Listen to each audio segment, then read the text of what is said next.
Peter Pettigrew and the Prisoner of Azkaban. Episode 10. The Prisoner's Story.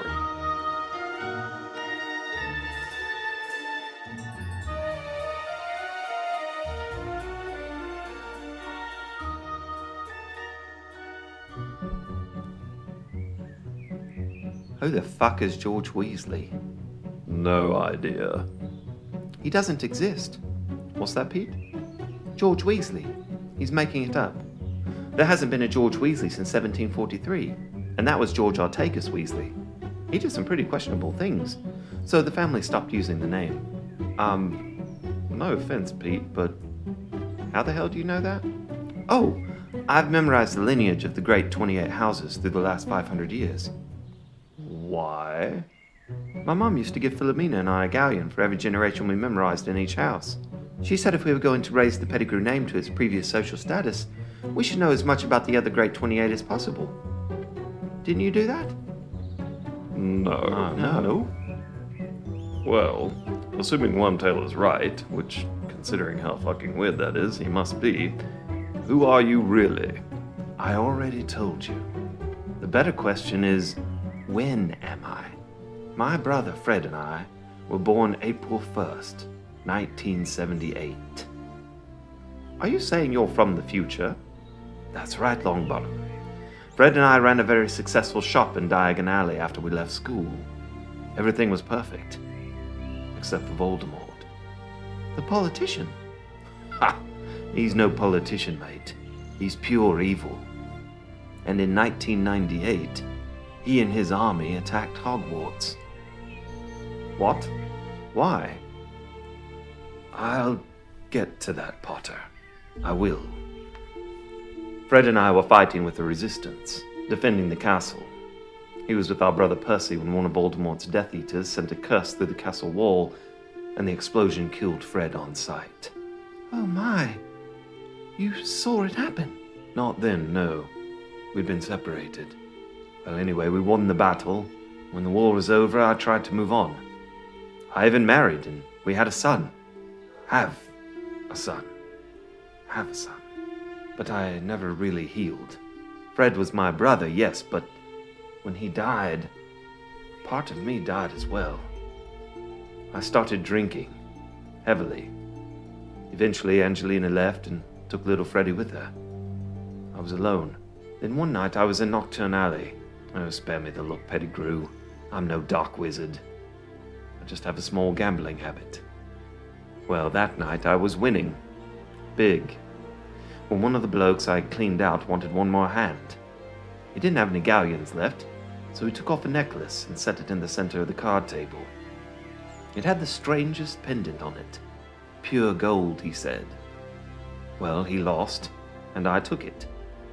When I got back to my empty house, I sat on the floor, furniture had been Angelina's, you see, and I opened a bottle of fire whiskey. I was looking at the pendant and noticed part of it could move, could spin. So I spun it several times, and everything shifted. What do you mean it shifted? I don't know how to explain it. The light went backwards. It was dark when I arrived home, but the sun came back out from the west. I had gone back in time. It was a time turner. A what? A time turner, my dear. I've read about them. One spin sends the wearer back in time a single hour. Yes, Mrs. Longbottom, that's correct. I'm quite liking the sound of that, Mrs. Longbottom. Indeed, my love. Obviously the bloke didn't know what it was, or else he wouldn't have given it up so freely. So what did you do with it? At first, nothing good. I just used it to cheat at cards, which was very fun. But then it hit me. I could go back in time and save my brother. It made perfect sense. I'd never given much stock to destiny, but if there was anything true about it, this had to be mine, right? It was 2002. 6 years since Fred was murdered. Well, there are 8,760 hours in a year. Times 6 years, that's 52,560 hours. Yes, Peter. 52,000 560 turns of the time turner, and I could save my brother's life. And perhaps mine. Merlin's beard? How long did that take you? If I had gone straight through, Potter, I could have done it in about 15 hours, but even as dedicated as I was, I had to take breaks. I would spin for several hours at a time. I realized I couldn't do it in my home. The farther I went back, the more traffic there would be in my house. I won't watch you drink yourself to death. I can't do it anymore, George. Fred is gone, and you, I think you're gone too. I couldn't risk anyone seeing me, especially myself. Where did you go? The tunnel under Honeydukes. There's a tunnel under Honeydukes? Long story, Frank. Anyway, I hid out in there, spinning the time turner, sleeping, stealing food, until I made it.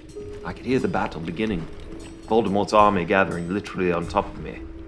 I made my way to the castle, snuck up to the floor where Fred and Percy were dueling two Death Eaters.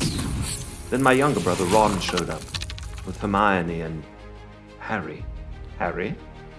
I was about to call to them, to warn them to move away from the wall, but something happened. I heard a voice telling me to hurry. Instead, I turned around to see who had said it, and then everything exploded. My ears were ringing. Dust was everywhere. I heard Percy crying. No! No! No! Fred! No! And I knew I was too late. I snuck a look around the corner, and I saw his face. My twin brother's lifeless face, staring straight through me with his empty eyes. It was the worst feeling in the world. What did you do? I went back to the tunnel and cried. I'd heard the story from Percy and Ron, but actually seeing his dead body, covered in blood, that stupid fucking grin on his face, I had to get away. I slept in the tunnel that night, and the next morning, I resolved to try again. This time, I would get to the corridor earlier. So I did. But what I didn't expect to see was myself sneaking in from my previous attempt. It was very strange. I watched myself, watching my brothers fight. I knew what would happen. I knew I would be too late, so I called out to me to hurry up. Hurry up! Instead of yelling to Fred, he turned around and then the wall exploded. I heard Percy crying again. It was horrible. I realized then I couldn't keep going back to that moment, or else the corridor would be jam-packed with George Weasleys all yelling at each other to hurry up. So I tried a new strategy, but nothing worked. Every time I tried, something would interfere. I even tried to kidnap him once, nicked a mask from a dead Death Eater, put it on, bopped him on the head, and dragged him to the tunnel. What happened? Clever Git escaped, kneed me in the bollocks, and took off to the battle. And then he died. Again. And again. And again. And again. I have watched my brother Fred die so many times. So I tried one more thing. Instead of warning him, I would try to kill his attacker. I hid out on the grounds and just watched the battle. Then I saw him. Who? Amicus Caro. Amicus. Yes. He was alone.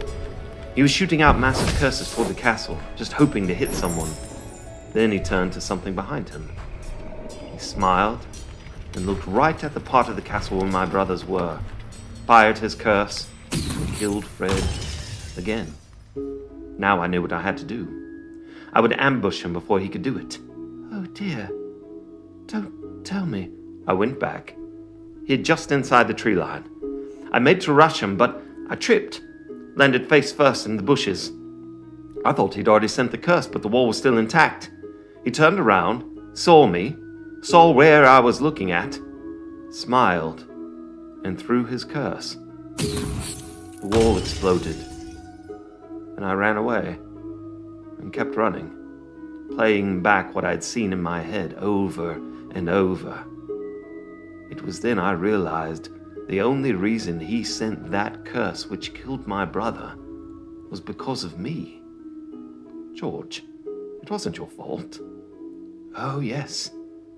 Yes, it was. When I couldn't run anymore, I just walked. I didn't know where I was going, but I eventually ended up right here in Hogsmeade. Broke into the 3 broomsticks, stole a bottle or 2. The village was in a frenzy because of the raging battle, so no one paid me any attention.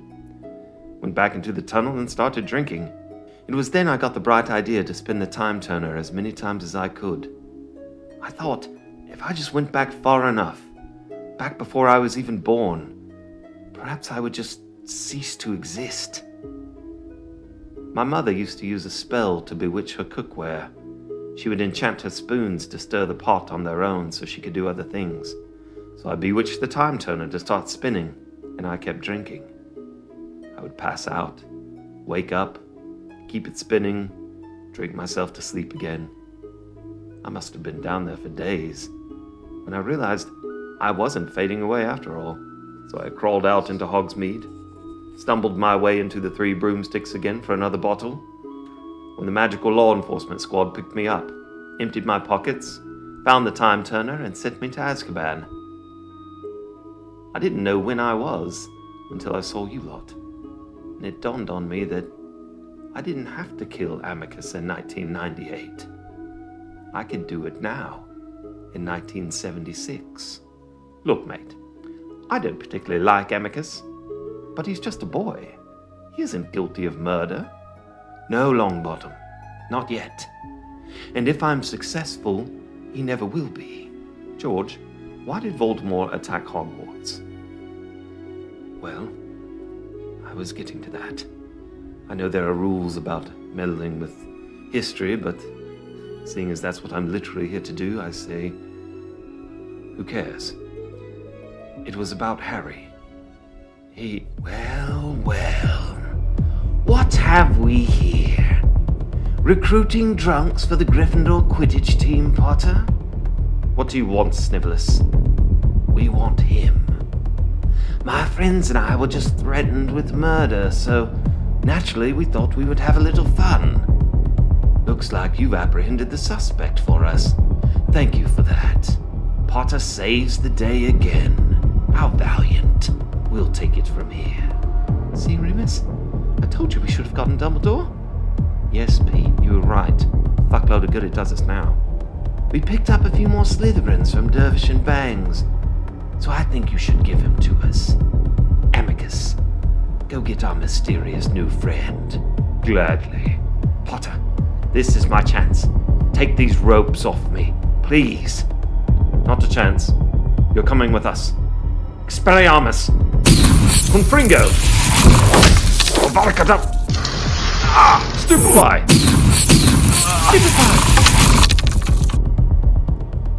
Longbottom, please, don't let me die tied up like this. No, of course, you're right. Finite. Perfect. Now, Amicus Caro. What do you want with me? To kill you, of course. Confringo! Avaricadabra!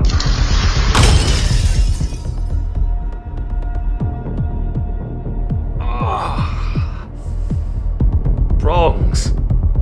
Are you okay? Yes, I think so. James, Sirius, what happened? I don't know. Caro and Weasley were dueling and there was a huge explosion. I just saw red and then I was knocked to the ground. Do you see Amicus? Yes, he's there. Banged up a bit, but alive.